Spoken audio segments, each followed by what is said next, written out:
Welcome back. With Neil Peart, let's take more calls. Kitchener, Ontario. Kevin, your turn live on Life. Hi there. How you doing tonight? Hi, Kevin.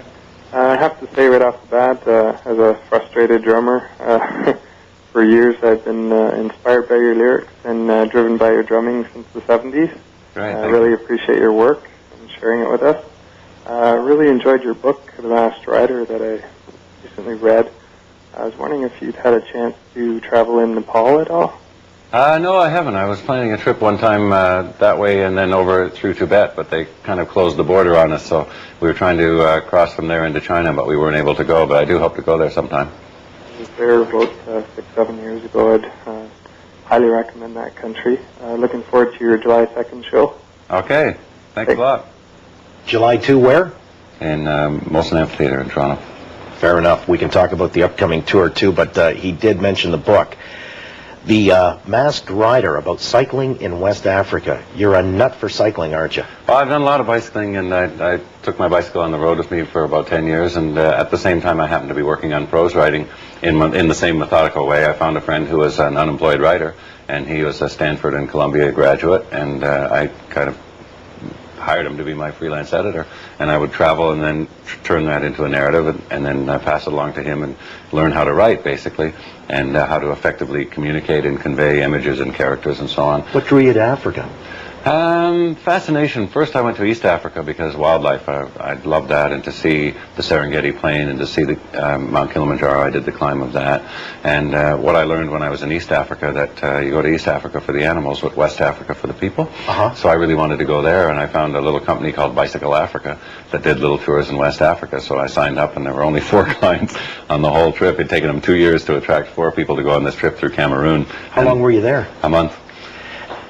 I read that you had some harrowing experiences. Oh, yeah, that was vicious. In what sense? Well, Cameroon was very xenophobic at the time because they'd had a coup attempt from outside the country. So consequently, they presumed that all foreigners were spies. Right. So we were stopped going into and coming out of every village, first by the police, and then by the soldiers, and then by the police, and then by the soldiers again. And, of course, it's impossible to go to the Third World without getting dysentery. So we had that going on. And we had to come out through Chad, which was in the middle of a civil war, as it still is. And we were flying out. We had to cross the border from Cameroon into Chad. And Chad was all full of bullet holes and bombed out. I mean, just...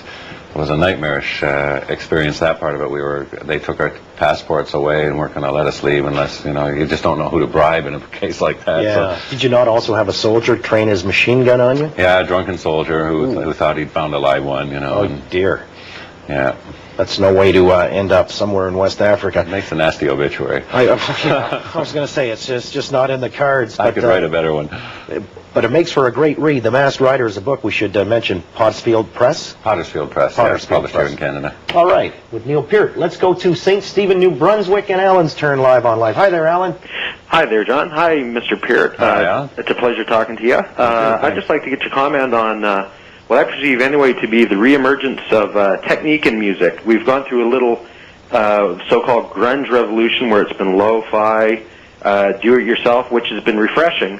But I'm perceiving a change where they're mating the abandon of pure rock, basically, with technique music, like you and Rush have been doing, and especially with your new album, with your drumming and the rest of the band together, I can sense that you've also caught onto that spirit, and I'd like to get your comment on that. Sure. Certainly, we never gave it up. And during the late 80s, as you remark, I started to get a little despondent, think, where are the musicians, especially at the time it was all drum machines. What are the drummers doing, I was wondering. And I found that around 1990 that changed, and real bands came back with real musicians playing, and suddenly technique did become important. And even through the grunge time, like a lot of those bands, Soundgarden, for instance, great musicians, excellent drummer, Pearl Jam, all good players, good drumming, and serious about the musical side of it. And I think that has remained an important element now, that just since that turnaround. Like I say, late 80s seemed to be the dark time for serious players, but there's lots of good opportunities, I think, for musicians right now to be really playing good stuff. Yeah, that's a great question, too. I'm just thinking of, from the 60s, the 70s, some of the great drummers. Well, Ginger Baker, I guess, defined it in the 60s, didn't he? Who were your guys coming up? Yeah, for me at that time it was Keith Moon, certainly, the drummer of The Who. Would he have made a good jazz drummer? Well, he was right out of the Gene Krupa school. You Yeah. know, Gene Krupa was the first rock drummer. He was all really flamboyant, lots of stick twirling and face making. I mean, Gene Tearing up a Krupa hotel room here and there? Yeah, probably.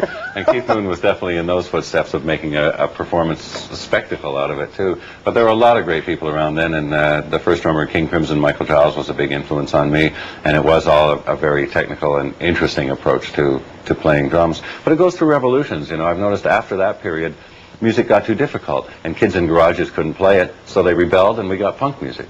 And then after things got too technological in the 80s, and you had to have like a truckload of expensive electronic equipment to reproduce a song on the radio, so again, garage bands rebelled, and we got Guns N' Roses, and we got all the Seattle bands and that, because you could play that in the garage.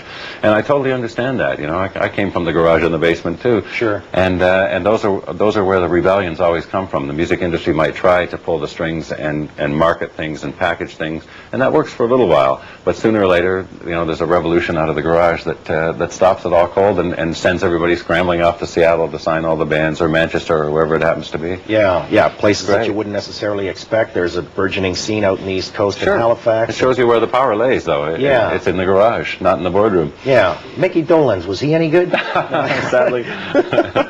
He would not have claimed to be, though. He never thought of himself as a drummer. Well, and yeah, for his humility, we thank him. You know, I'm wondering if we could just borrow a little more of your time, because we're having such a good one, and there's much ground still to be traversed. We've loaded up the board here. About 5 more minutes. Are you good for that? do it, I can. All right, we'll take a time out in a moment here. I'll just alert everybody in the booth, but I wanted to get to Chris in Port Colborne, Ontario, for Neil Peart. You're live on Live. Hello, Chris. Yeah, I just wanted to ask Neil if he could comment on some of his some of his lyrics, because I know my favorite album, Caress of Steel. I just wonder if he can comment on one of the specific songs, Fountain of Lamness, and just sort of the background or the history of that song. So just want to get some more history on that. Yeah, I kind of came into it by accident. Some of the first bands that I was working with when I lived down in your neighborhood in the Niagara Peninsula, and we first started writing original songs. As I mentioned earlier, I started reading long before I started drumming, and I'd always loved words. And I experimented a little bit at that time, and then put it aside to concentrate on drumming, which was my main love. And then when I joined Rush, nobody else was really interested in writing the lyrics, so by default it kind of came to me, and I just started doing some, and the other guys liked them, so it became almost a separate avocation. But the reality is that I only sit down every 2 years to write lyrics, where I'm drumming every day, so it doesn't occupy the same presence in my life, but at the same time I'm collecting notes all the time, collecting impressions, phrases, titles, keeping a notebook running all the time, which is, I kind of believe it's more about discipline really than about inspiration, so that when we do go away for a little while to work on new music, I have pages of stuff to draw from, and it's just the discipline to sit there for 3 days and work on the same piece of verse, you know, for the lyrics. But for me, it's just an expression of, I found that it's either what bothers me or what thrills me are the things I want to write about. If something makes me mad, I'll keep coming back to it. Or if it excites me, then I'll keep coming back to it. And there are certain elements of life, my response to nature or my response to the way people behave towards each other in a negative way, are the things that tend to get me fired up to write about. And some great stuff, a real canon of work with Neil Peart. We're begging a few extra moments. We've got the lines loaded up. I'll try to move as quickly as I can for a handful of calls still when we come back in a moment. Stay with us live on Life.